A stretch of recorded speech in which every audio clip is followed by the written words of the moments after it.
கொடைக்கானல் முக்கிய சுற்றுலா தலங்கள் மற்றும் மேல்மலை கிராமங்களுக்கு செல்லும் பாதையில் மரம் முறிந்து சாலையின் குறுக்கே விழுந்து சுமார் 1 மணி நேரமாக போக்குவரத்து பாதிப்பு. வனத்துறையினர் மரத்தினை அகற்றி போக்குவரத்தை சீர் செய்தனர். திண்டுக்கல் மாவட்டம் கொடைக்கானல் மலைப்பகுதியில் கடந்த சில தினங்களாக மழை பெய்து வருகிறது. இதன் காரணமாக ஆங்காங்கே மண்ணில் ஈரப்பதம் ஏற்பட்டு மரங்கள் சாயும் நிலை ஏற்பட்டுள்ளது.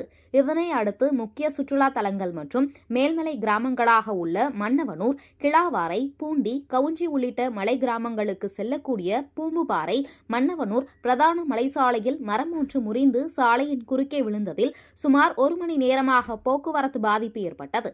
இதனால் இந்த சாலையை கடக்க முடியாமல் சாலையின் இரு புறங்களிலும் வாகனங்கள் அணிவகுத்து நின்றன.